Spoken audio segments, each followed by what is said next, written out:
আসসালামু আলাইকুম বন্ধুরা, চলে আসলাম হাদিবের জানাজায়।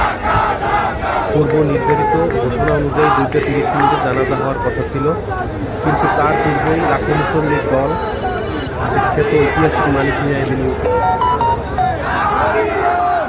এটা আসলে বলার ভাষা নাই যে কত মানুষ এসেছে, মানুষের মন থেকে তার জন্য কত ভালোবাসা, তাকে শেষ বিদায় জানাতে।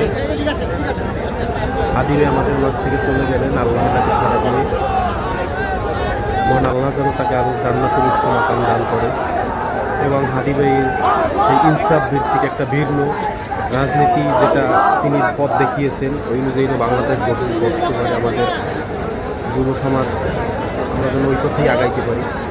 হাদিবের জন্য দোয়া ও ভালোবাসার আল্লাহ তাকে যেন জান্নাতের উচ্চ স্থান দান করে, তার পরিবারকে শোক সইবার শক্তি দান করে।